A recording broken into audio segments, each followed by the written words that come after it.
Okay, guys, very welcome back to the show. And today I have an exclusive that we just talked about off camera. It's this man's first ever interview. Eddie Jackie, former WCW, WWF wrestler, and beyond that as well, which we'll talk about. Do you want me to call you Ed, Edward, or Eddie before we continue? Eddie's fine. Eddie's fine. I like Look, Eddie. I like really really appreciate you coming on first and foremost, and delighted to be your first interview. And we kick it off where I kick it off with all of them. Why did you want to go into the crazy wrestling business? You know what? I was just always a fan. I was in college. I'm playing baseball. I didn't make it in baseball. It wasn't good enough. And I thought, you know what? I need to do something athletic. I love the business. I grew up watching Florida Championship Wrestling. And I just knew I wanted to do it. So I looked up an ad in the paper and saw wrestling school, called the number, and I went over there, and it was the great Malenko, Dean Malenko's father. Met him. Unfortunately, I caught him on the back end of his life. You know, he was struggling with cancer. So Dean was the one who broke me in the business. He's the one that taught me how to wrestle. I mean, he definitely taught me how to wrestle, that's for sure. Nothing about promos, but he knew how to wrestle. 100%. 100% knew how to wrestle. Yeah. How long did you train then with Dean for? It was less than a year. I'll never forget it. The first day, he goes, "Come on, let's go for a walk." While everybody was in the ring, practicing, he took me around the parking lot. He told me, I'll never forget it. He said, "Don't worry about wins or losses. Worry about how much money you make." He said, "When you go to the bank and you ask for a mortgage, the bank is not going to ask you if you win or lose. They're going to say, 'What's your profession and how much do you make?'" And yeah. Winning and losing never bothered me. I watched guys, the booker would come and tell them they would lose, and you could just see the looks in their faces, the devastation. All I cared about was making a paycheck, and getting that high from the fans when you get out there, So that's all I cared about. I didn't love the business like some guys did. I got to be honest with you. There was some guys that just loved it. They didn't care how the booker treated them. They were just happy to be there, or the promoter treated them. They were just happy to be there. I treated it as a business. I wanted to make money, but I loved doing it, but I just didn't have that passion for it. So when it became a headache, I got out. So yeah. Did you even feel from starting, we'll say, your first match, and then you were kind of going through the motions and been like, this isn't the long-term goal for me? Did you have that in your head all along? No, I wanted to be a long-term goal. Absolutely. I wanted to do it for at least 20 years. I wanted to make money, save my money, and get out. I was never into the drug or alcohol scene, so I knew I was going to save my money. This is how young and foolish I was at one time. I remember saying to somebody, if I could make $100,000 a year for 5 years, I could retire. Because at the time I was living off of $500 a month. So I just didn't know any better, But I'm so happy I'm not in the business no more. I am so happy because I didn't realize how much pain I was in until about 6 months after I got out. And I got out of bed. My knees didn't pop. I walked around and I thought, oh my God, I didn't realize how much pain I was in until I was not in pain. You really have to have a threshold of pain to be in this business. Okay. And that's why a lot of guys do pills. They do the drugs to mask the pain. And I don't blame them. I really don't. I don't blame them. Don't blame them one bit.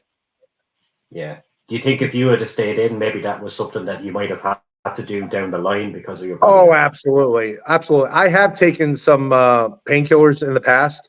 So, for example, I was wrestling in the Puerto Rico territory and I blew my knee out. I had no idea what was wrong with me.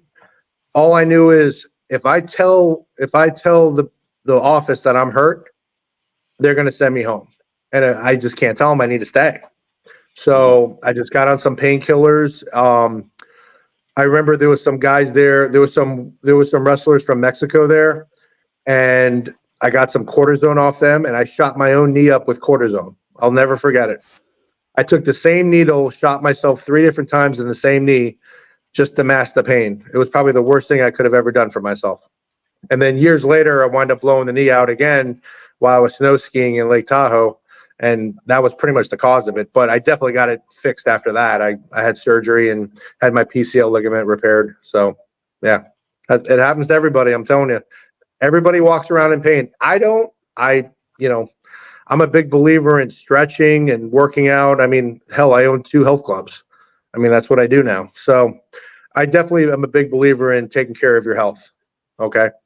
But what's funny is I'm a lot bigger. I'm a lot bigger than I was when I wrestled. I mean, when I wrestled, I was 250 pounds, 6'3". Now I'm like 280, but I'm 280 pounds with lower body fat than I was when I was 250. So, who knows? But I'm 50. I'm 52 now. So, I mean, I could still go if I had to, but I choose not to. When was your last official match then? We're jumping way forward. I know. I believe it was probably the year 2000. It was over 20 years ago. I remember I worked some local show here in Florida, and the kid, whoever I worked, I don't remember his name, but he lost his way. He had no idea what he was doing. And I just got very angry. I ate him up. I went to the back. He thanked me up and down. He apologized because he knew he screwed up. And I remember one of the the more experienced wrestlers in the territory here in Florida found out I ate the kid up, but he didn't know why. And then he called me up just screaming at me, yelling at me. It doesn't matter who it was. I know who it was, but I'm not going to say. But he screamed at me, yelled at me, and I just thought, you know what? This is just not worth my headache anymore. But after that, I've already had my tryouts with Vince. I already had my tryouts with Vince McMahon, and that didn't go so well. So in my mind, I thought I was probably going to get out of business anyway, because at that time, if you're somebody in your 30s, you were considered old. Now it's the norm. But back then, 20 years ago, if you were 35, I mean, I was probably 30 years old. If you were 35, you were considered an old man, and you should quit. But that just goes to prove that I didn't love the business as much as other people, because if I loved it, I probably would have kept with it, but to me, it was a business. So I had a big tryout with Vince, didn't go so well. So I thought to myself, you know what? I'm never going to have another tryout again, probably for at least 3 years. I'm like, I don't need this bullshit. I don't need this local, Florida guy giving me a bunch of bullshit, and I'm like, you know what? I'm just done. And I'll never forget it. I told my wife at the time, hey, you know what? I'm done. I'm going to focus on being a health club as my career. And I regret doing it, but I kind of don't. I threw away all my wrestling gear on purpose. Great. Because over the years, you would see guys coming back. You would see guys coming back to wrestle, and it was kind of pathetic, to be honest with you. It was kind of pathetic. You would see these guys who didn't look the part, but in their mind, their mind was still there, and they just would come back and they would look foolish, to be honest with you. They would just look foolish. And I didn't want to be that guy. I didn't want to come back and go, hey, it's me. It's Eddie Jackie coming back. And I didn't want to be foolish. So, I made a decision, and I just threw all my gear away, So, a lot of people go, I wish you had your old gear. Probably could sell it now, but yeah.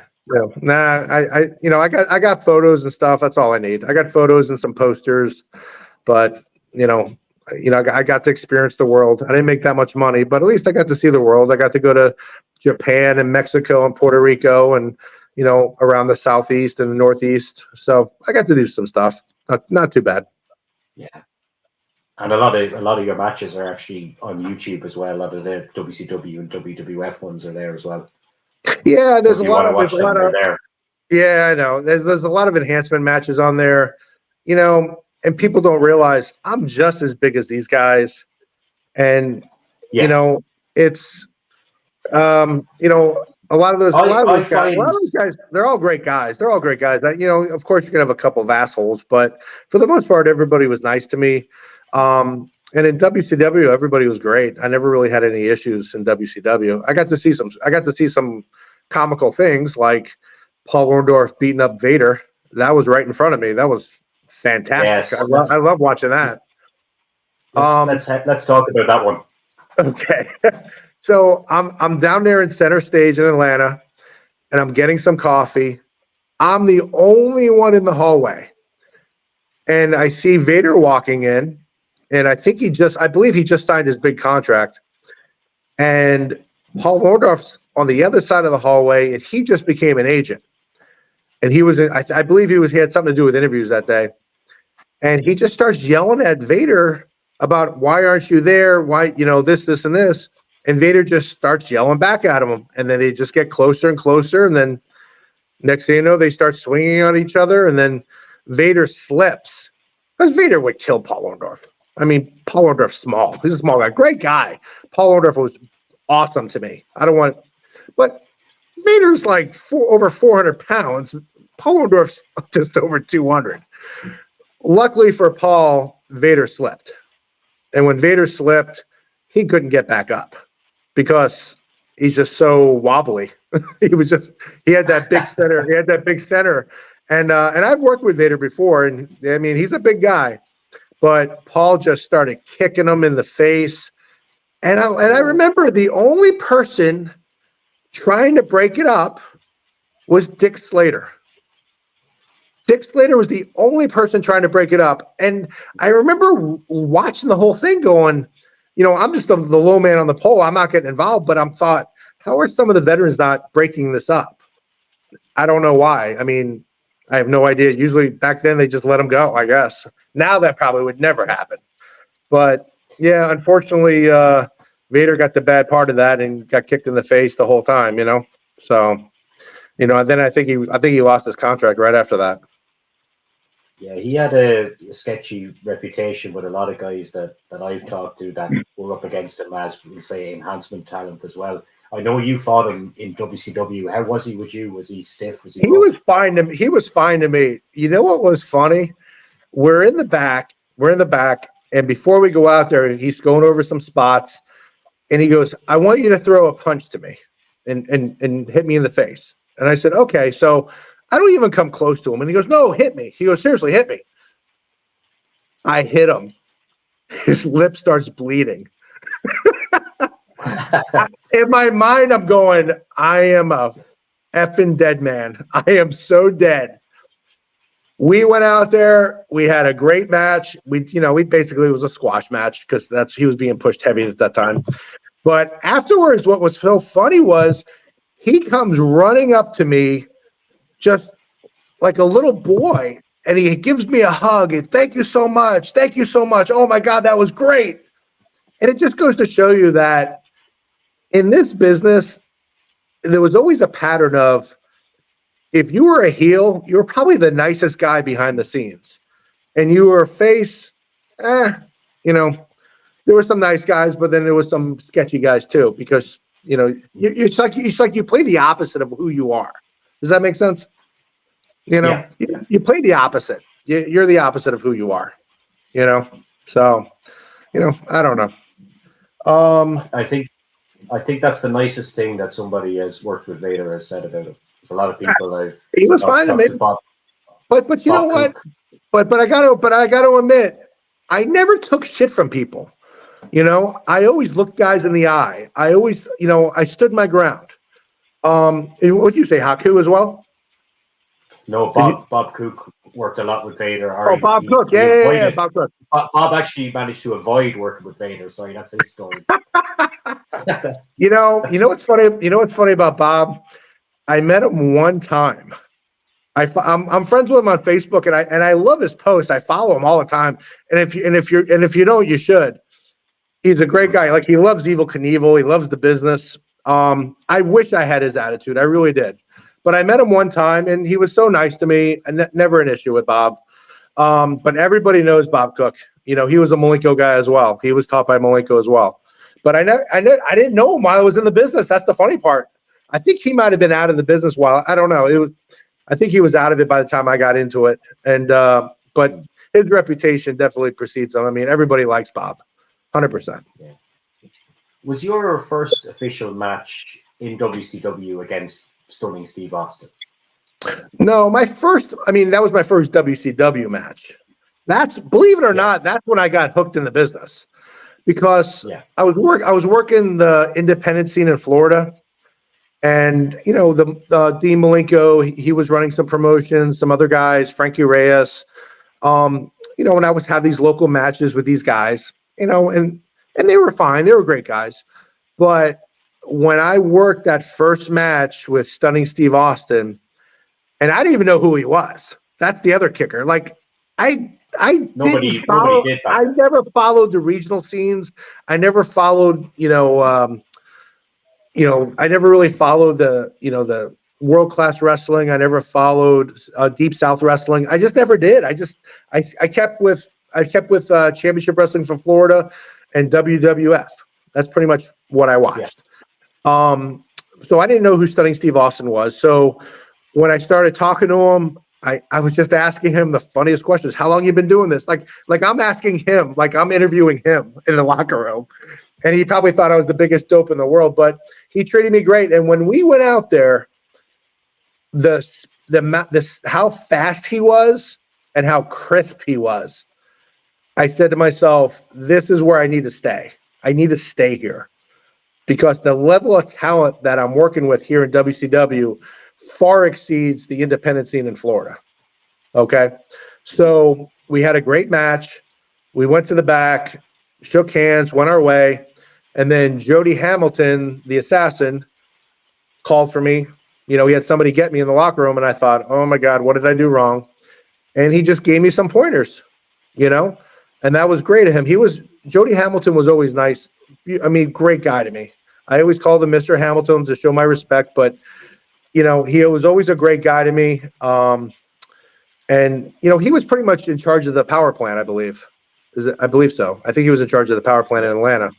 But he was always a great guy to me. I remember one time I visited the power plant, and I'm a kid. I'm such a moron. He goes, why don't you stay? And I'm like, no, I got to go back to Tampa. He was pretty much inviting me to stay every day at the power plant. Okay. But I'm a moron. I'm like, I got a job back home. It's not a real job. I mean, I should have stayed. I had what's funny was I had a friend who lived in Atlanta at the time. I should have just slept on his couch and went to the power plant every day. That's what I should have done. But I'm a moron. I'm a kid. I'm in my mid-20s. I'm a moron, just like every other mid-20 kid, you don't know any better. But if I did it now, of course I'd stay. Do you think if you had stayed in the power plant, you would have ended up being longer in the business? I mean, of course that's a possibility. I mean, you don't really know. I mean, it couldn't have hurt me to do that. It would only made me better. When I really got better, Fidel Sierra, the Cuban assassin, he got me the introduction to Ricky Santana, and they both vouched for me, and I got booked in the Puerto Rico territory. And they asked me, because I kept telling everybody I want to do this for a living, because I was always a big believer in, if you say you're going to do it, you're going to do it. Okay, make people take you seriously, and that I've always had. I don't know why, but I've always had that. So when Fidel and Ricky got me booked, I worked the Puerto Rico territory, I believe, for about a year. I was the first match on the card. I lost every night, and I said thank you. I never had a problem with anybody. And believe it or not, I think it was Carlos Colon and Victor Jovica were in charge, and they liked me. I mean, I never gave them a hard time. And everybody has a story when they leave the Puerto Rico territory that they don't get their money. I got my money. I walked away that first time with all my money, and I remember Fidel saying, "He gave you all your money?" I go, "Yeah, why?" Like, I didn't think it was a big deal. And he just goes, "Wow." Now, years later, when they booked me again, then I started realizing what was going on, because years later, I went back as the Perfect 10, and I was a mid-card guy. I was mostly winning. But I kept, you know what? I wasn't demanding more money. I was just trying to get my money. They would always play catch up with you. They would always oh, we only got 200 for you this week, or we only got 300 for you this week, and then next thing you know, you're behind.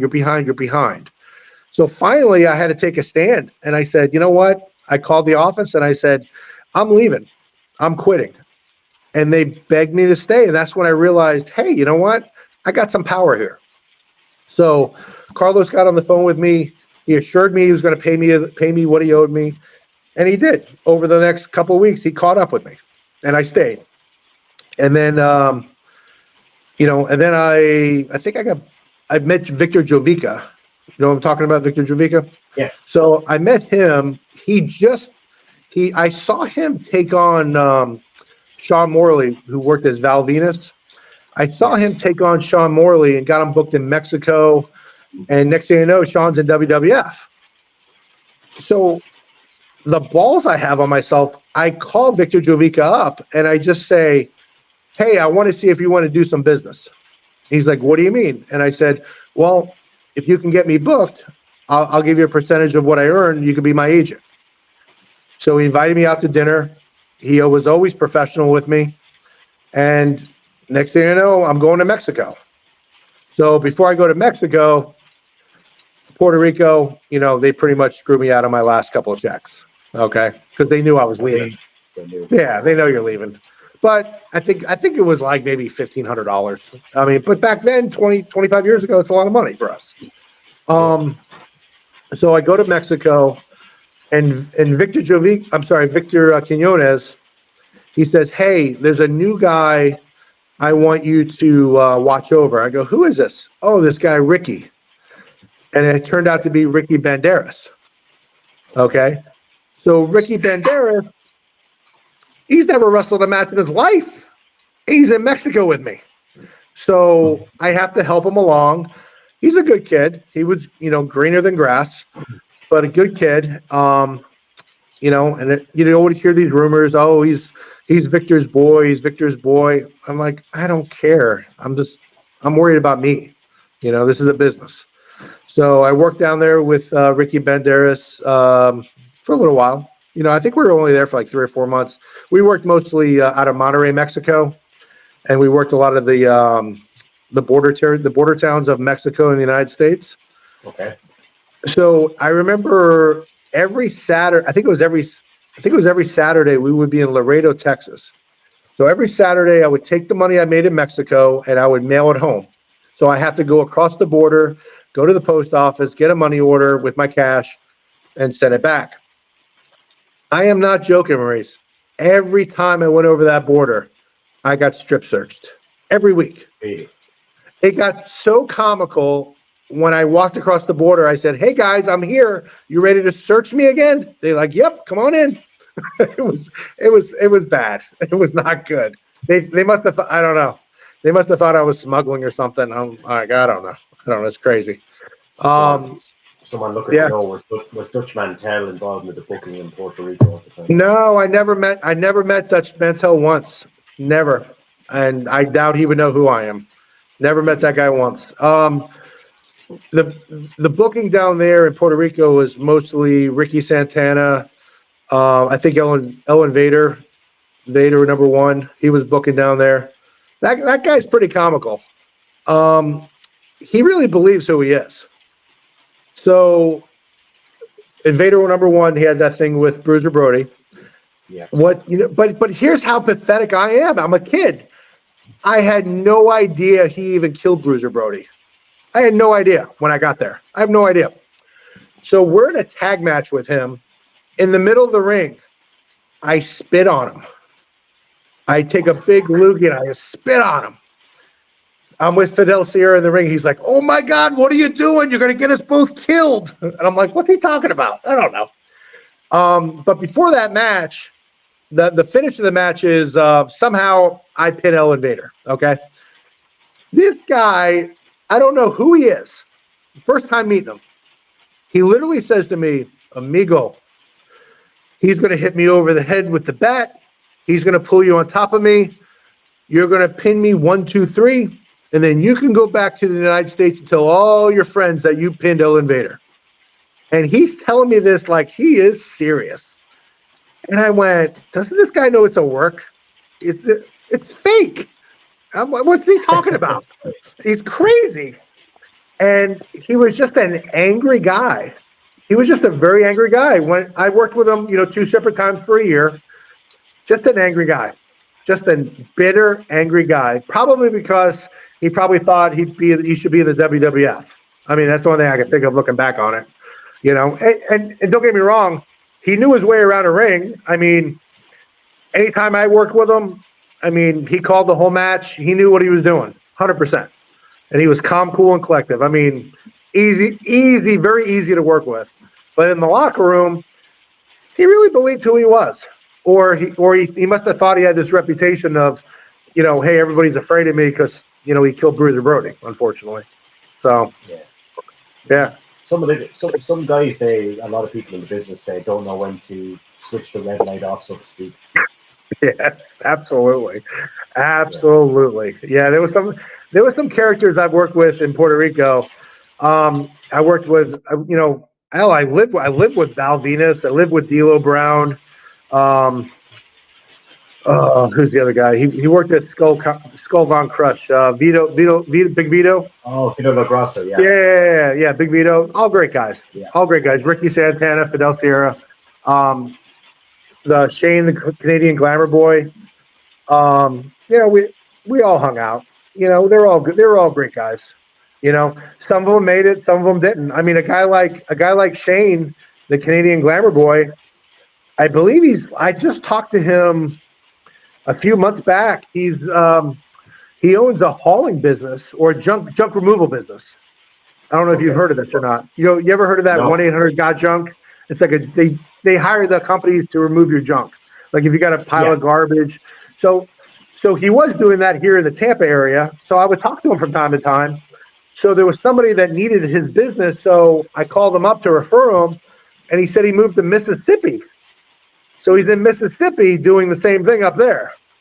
But he has his own business. He seems very happy. He seems very content with what he has. But that's a kid that he was one hell of a worker. But for one reason or another, didn't make it to the big time all the way. You know what I mean? But that's a very common tale. And that's one of the reasons why I got out of the business, because the odds of you making it and sustaining that for a long period of time are slim to none. You really have to be obsessed and want it bad. I mean, obsessed is the word. You really got to be obsessed to want it.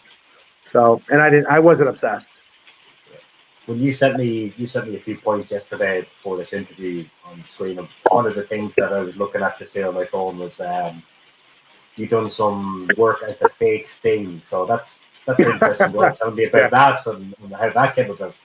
Well, remember WCW, they would have these fake Stings coming out, and sometimes there's 10 of them, sometimes there's 5 of them. I was always one of those guys. Oh, it was a pretty simple part. No talking, no, like I think one time in Biloxi, Mississippi, I'm on the Monday Nitro. I come out through the door, through the entrance. Hogan's in the ring with some of his cronies, and then I come walking out, and then he gets scared, and then all of a sudden the cage drops. The cage surrounds Hogan, and then the NWO comes out, hits me from behind. That's all. That's the only work I got. I just get up and go back, and then Piper comes out, Sting comes out. It wasn't that much. It wasn't that much. Oh, I do. You know what? I do remember after that, Eric Bischoff came to the back with Hogan and everybody, and he was just jacked up. Like, he just loved it. He just started going on and how great it was. I mean, you could tell how happy he was. He was happy doing that job, and that's exciting to look at. At the time, as a kid, I'm saying to myself, this isn't work. It's just a business. But that was a guy that he was truly happy doing it. He was so excited being in front of the camera, doing it. He loved doing it. And that's probably why he was successful too. Because when you love doing something, and plus you have that obsession like he did, you're going to be successful. I loved it, but I didn't have the obsession. Does that make sense? Yeah. I get what you mean. He was here actually a couple of weeks ago, Eric Bischoff. He was doing a kind of a spoken word tour and meet and greet with people, talking about obviously the usual stuff, Monday Night Wars, etc., etc. Seemed a nice guy to me. What was your experience like working with him? I mean, I didn't really work with him that much. I mean, not one-on-one or nothing like that. Like I said, I keep referring to myself as a kid at the time, and I would just do stupid things. Like, for example, I'm dressed up in the fake Sting outfit. I have the mask on. I walk up to him and thank him for letting me be here. He doesn't know who I am. He doesn't. I would be shocked if that guy knew who I was at the time. And he's just going, okay. I mean, I've done more stupid things than you can imagine. I mean, looking back on it, it's comical. It really is. It's really comical, you know? One time we're working at, and this is where I'm shocked I didn't get beat up. I think we were at Disney World at MGM Studios doing TV tapings. And Scott Norton is there with a bunch of other guys, and they're cutting up. Well, Scott Norton says something to me to cut me up. Can I curse on this podcast? You can say whatever the hell you want. I literally look at him and I go, shut the fuck up. And he just starts laughing. And the whole place got silent. But two things could have happened. I could have pretty much got my ass whipped, but pretty much I'm on Disney property. He ain't going to do nothing. Okay. Yeah. However, maybe I got some respect, you know, but then again, maybe he goes behind the scenes and tells somebody, don't book this guy too much anymore. You know, anything could have happened. I don't, and odds are he didn't. Odds are he done nothing. I worked with Scott one time and no problem. I think I worked his first match in WCW. When he came to WCW, I worked his first match. And I had no clue who he was. He was one big son of a bitch, that's for sure. I mean, big chest, big shoulders, big arms. I think he was a arm wrestling champion or something like that. Serious athlete. Oh, yeah. One time I got to tell you this story. So one time I'm working at the Gold's Gym in St. Petersburg. And I'm wrestling the Florida shows, and I'm trying to get booked anywhere I can. The Undertaker walks into the gym. He just moved to the area. He just moved to a place called Tierra Verde down in St. Petersburg on the water. I go introduce myself. I get him a free membership.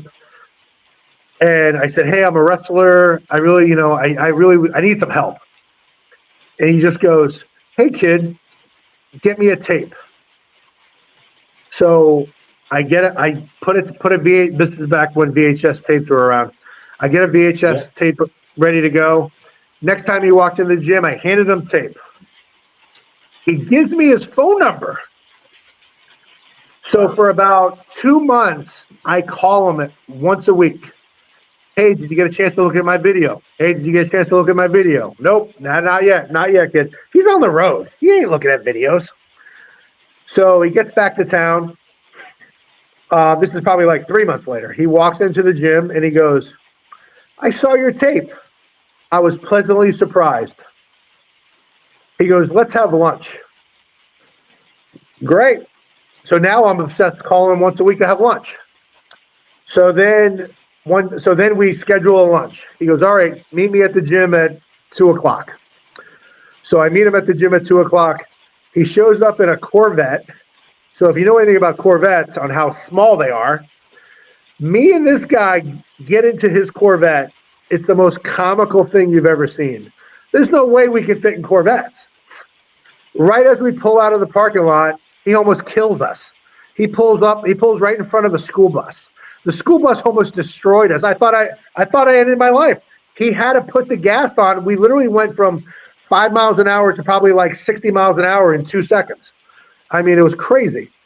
But he took me out to sushi. We had sushi. We talked about a lot of stuff. And then at the very end of the lunch, he said, hey, he goes, when the show comes to Tampa for a house show, I'm going to put you on a dark match. He goes, find an opponent, get an opponent. So who did I get? There was a guy named Leroy Howard. He worked as a Navy SEAL. Have you heard of him? No. So I asked Leroy. Oh, you know what was funny? I asked 2 other guys before Leroy, and they said no. I said, buddy, I go, we have an opportunity as a dark match on a WWF show, and you're saying no? And they did. So these are guys that are just scared. They're scared to go to the big time. It's amazing, but that's the thing, I believe. There's guys out there that just work local shows, and they can't do the big time. There's no way.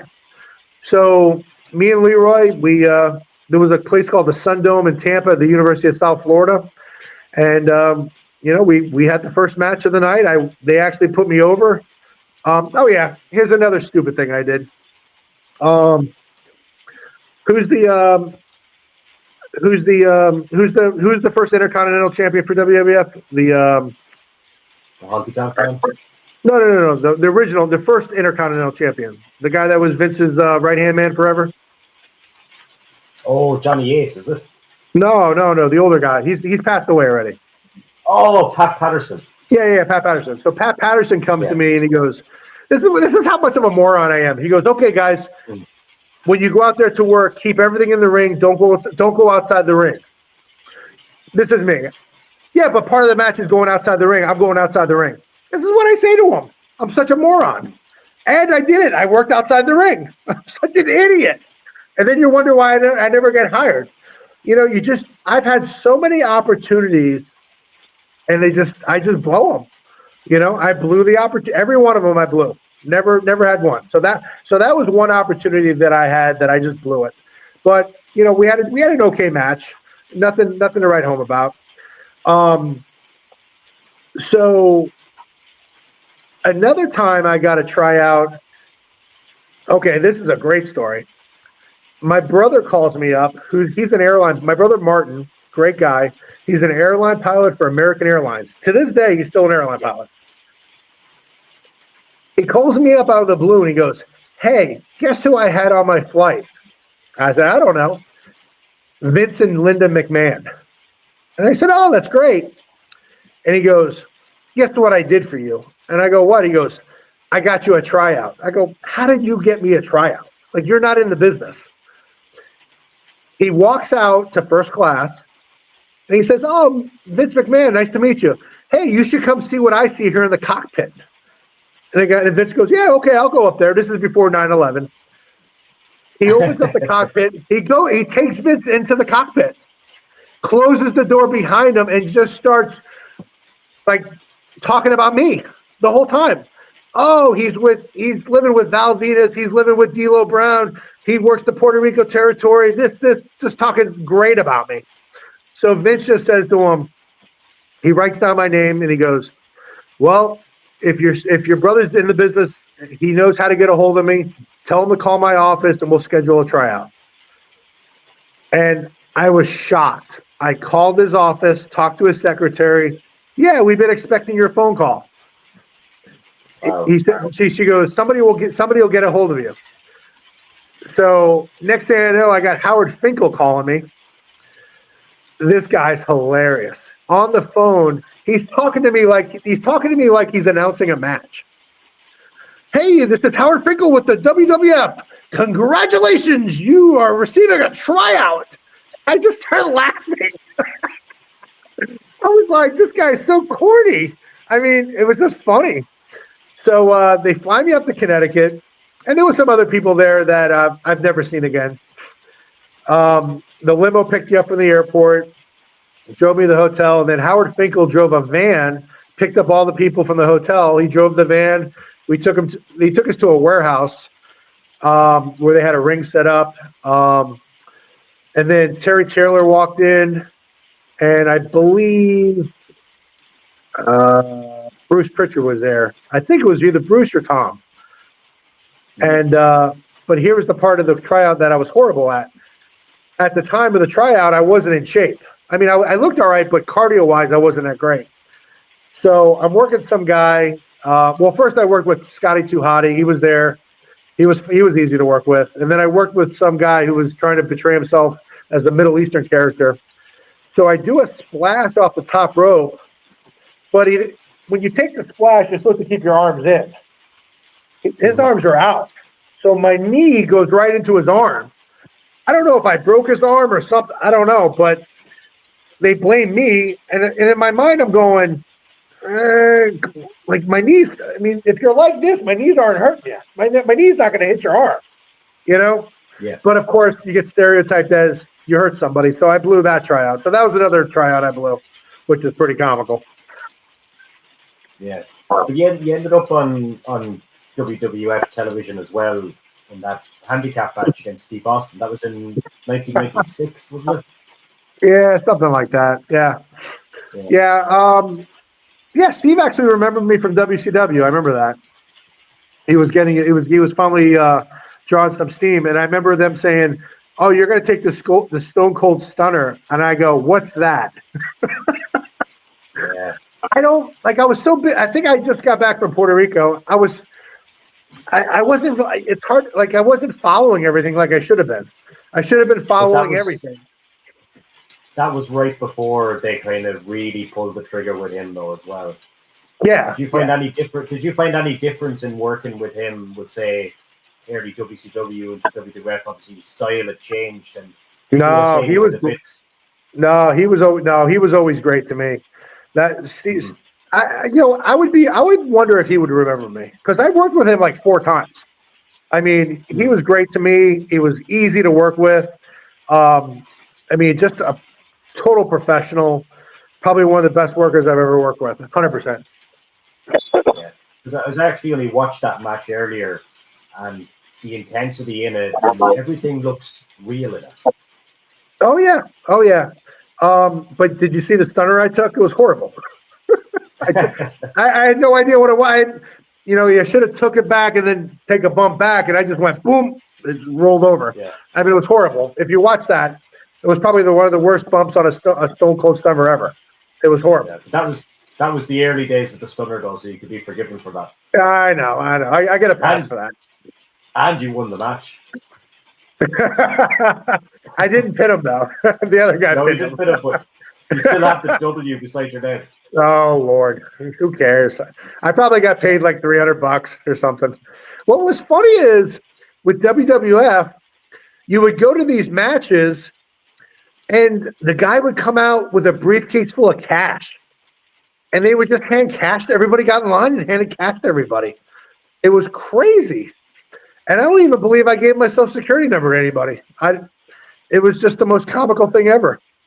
I was like, this is like the mob running it. I don't know. It was just really crazy. Yeah, they just kind of book guys dependent on their location is the way it worked back then, yeah, that's pretty much what they do. Yeah, I think that was in Daytona Beach. Oh yeah, so we're in Daytona Beach. I'm sitting next to I'm sitting there outside in the hallway next to Navy SEAL, Leroy Howard, and a couple other guys. And I think, what's his name?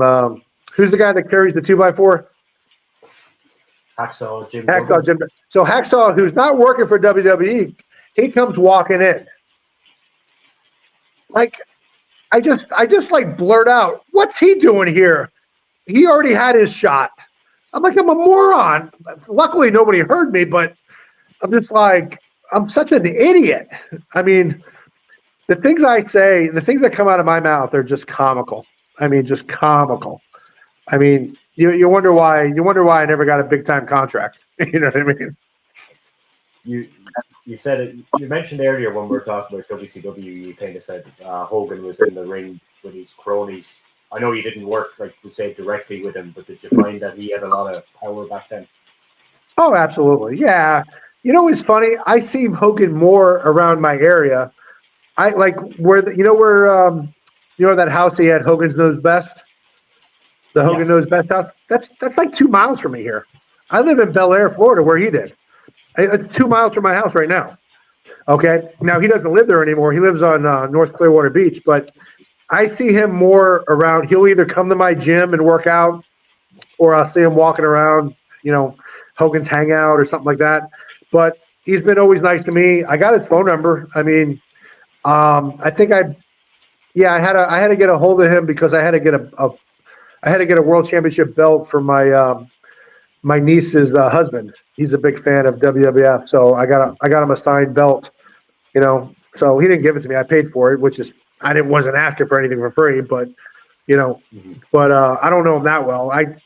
he probably knows me as the guy who owns Gold's Gym. You know, I told him I was in the business before, and he kind of just like, oh, okay, you know, he didn't know me. He doesn't really know me. Nobody knows me. Come on, Maurice. Nobody knows me. Do you keep in touch with anyone from the business? I talked to Mike Moran. He's one of the Texas Hangmen. I talk to him from time to time. Ricky Santana. He lives in Orlando, I believe. You know who I talked to probably about a year or two ago was Diamond Dallas Page.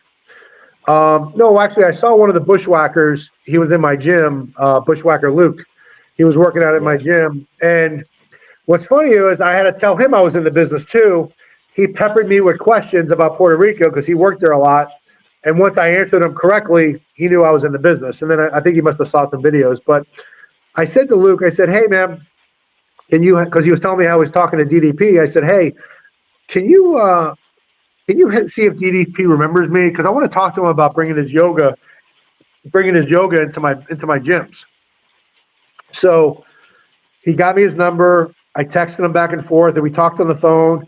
And I asked him, I said, do you remember me? And he goes, absolutely, Eddie. I goes, I remember you.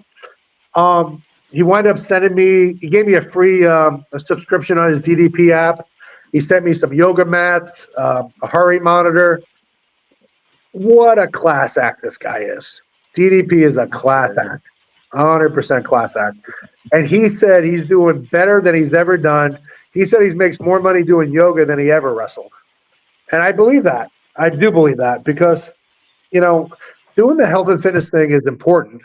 I mean, everybody just needs to take care of themselves. If there's any advice I would have to give somebody to be healthy, just eat breakfast.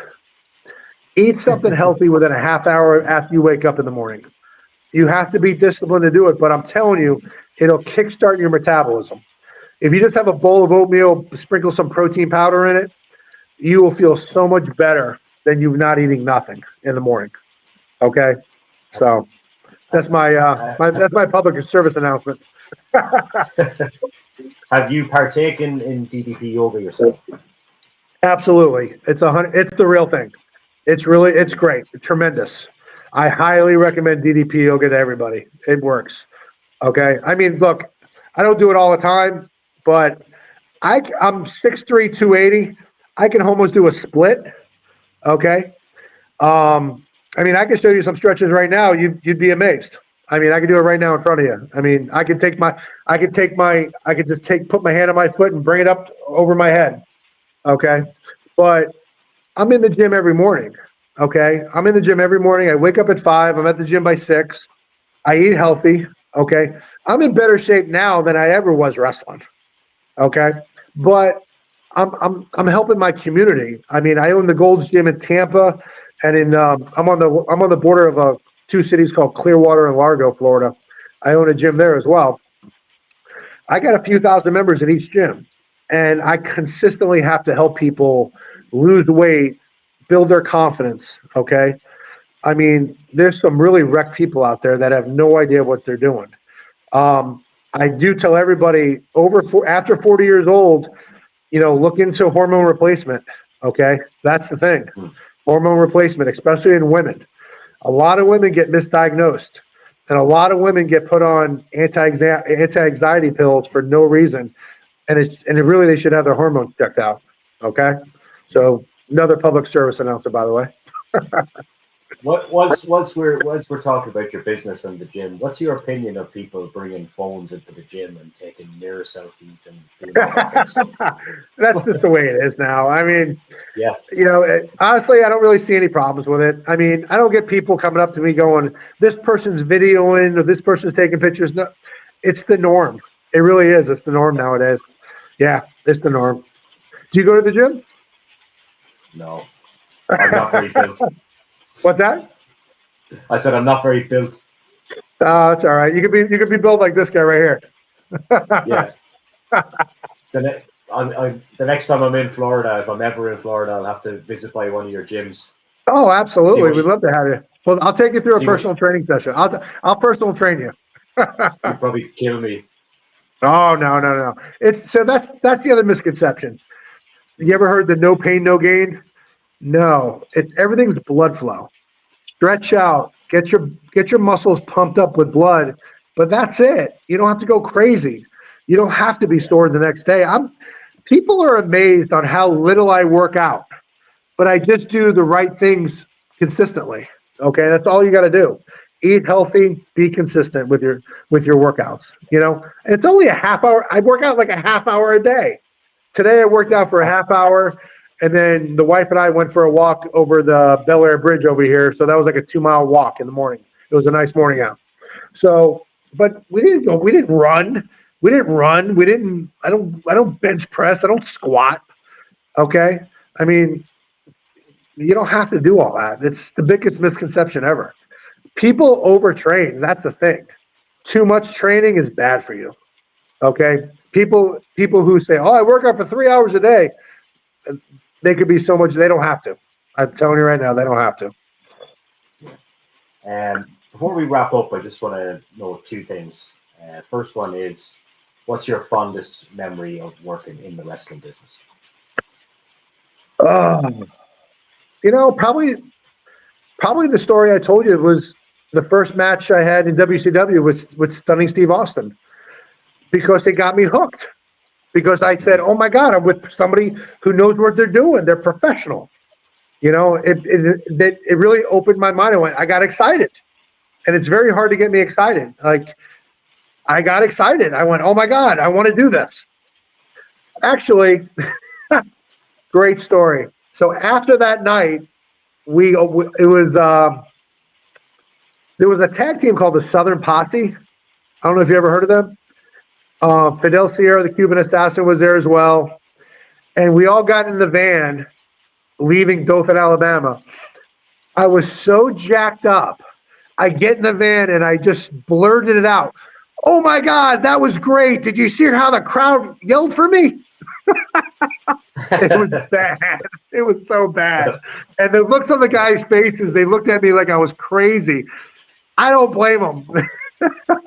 I was so psyched up. Kind of like that time I was telling you about Eric Bischoff psyched up after the match. He was so psyched up. He was so happy. It was great. I mean, that's awesome. There's nothing wrong with that. Hey, did you hear the crowd? They were yelling for me. That was great. That's awesome. There's nothing wrong with that. Why not? Have fun. Don't take yourself so seriously. But yeah, I definitely marked out for myself that day. The second part was that I think you might have answered this already, but have you got any regrets in the business? Obviously, you told me earlier you regret getting rid of your gear. Have you got any regrets other than that? I regret not having the passion for it. I regret not having the drive for it. I should have studied more. I should have studied more film and more tape. I remember being in Puerto Rico, and I remember somebody had an ECW tape. And I was watching the moves they were doing in ECW, stealing their moves and doing them not stealing them, just copying them and just doing them in Puerto Rico. And I remember the old timers like Ellen Vader would walk up to me and he just goes, "Oh my God, you got some really good stuff out there." Because he'd never seen it either. So what I should have done was I should have watched more. I should have been a tape trader like some of those guys were back then, trading tapes. And I didn't get it. It's like a professional athlete today. They're watching film all the time. That's what I should have done. I should have been watching film. You know what I mean? And I definitely should have been working on promos more. My promos were horrible. I mean, that's one thing. That's one thing Dean never taught me. He never taught me how to do a promo, but that wasn't his job. That would have been my job. I mean, I don't put that on him. I mean, there's some schools that do that, but that's still on me. I should have. You still got to accept responsibility for who you are and what you do. I mean, I wasn't good enough to make it all the way. I was good enough to get to the show, but not consistently stay at the show. Okay. I mean, if I had the attitude that I have now, if I had that same attitude back 25 years ago, I'm pretty confident I would make it. I really believe that because I would do the right things now. I wouldn't say stupid things. If they told me not to work outside the ring, I wouldn't work outside the ring. Okay. I mean, I would listen to these people. Okay. Not just do my own thing and think, "Oh, I can get away with it. It's me." You know what I mean? So. But still, life is good. You're in a good place now. You're enjoying. Oh, absolutely. Oh, yeah. Business, you know? Today's my 10-year anniversary with my wife. What's funny is we're not married. I call her my wife, but we've been together for 10 years. I love her to death. I love being with her. I can be with her all day, every day. I see guys who just hate being with their wives. I love it. I love being with my wife. She works out with me. We go on walks together. We ride our bikes everywhere. Like tomorrow, we're going on vacation down to a place called Sanibel Island, and we're going for a couple of days. We take our bicycles with us. We roam the island in our bicycles, so we get some health and fitness done while we're on vacation, and it's fun. And I cannot tell you how many times I see, especially females, they'll look at us as we're riding our bikes going, you can just see it in their face that they wish they were doing that with their husbands. So if you're a husband, do something nice with your wife. Go on a bike ride. Go for a walk together. Believe me, these women love it. Okay?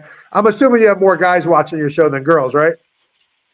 The female demographic is not very strong on this podcast. guys, I'm telling you, your relationship will be tenfold so much better if you just do something with your wives. Don't sit in your garage all day and just stay away from her. Okay.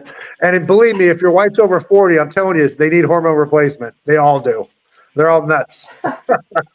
I mean, believe me, I'm telling you, all the women that I know that do it, they're happy as can be. And these women are in their 40s and 50s. They're happy. Very happy. I'm telling you, it's a thing. Over the next probably 10, 15 years, you'll see how this is coming out. I'm telling you. Yeah. So we've learned some wrestling stories and we've learned some good health tips today. Enjoyed the show. Oh yeah. I hope Eddie, I helped somebody. Thanks for your time. I hope so too, and I'm sure you will. I said thanks for your time, and I'm sure you will. Oh, no problem. I enjoyed this. This is my first podcast. I've never been asked to do one before, and you know what? I really enjoyed it. I'm glad. I hope I enlightened a few people, and I hope I helped some people in their health. I really do. Yeah. And if anybody wants to get a hold of me, I'm gonna give my email out. Okay, is that all right? Yeah, yeah, and I can put it in this video if people want to contact you. Yeah. Put it in the video. ed@goldsgymtampa.com. If you're interested in some sort of tips on your health and fitness, I'll be more than happy to help you. I really will. Yeah, that's perfect. Ed, thanks so much. Oh, thank you, Maurice. I appreciate it, buddy.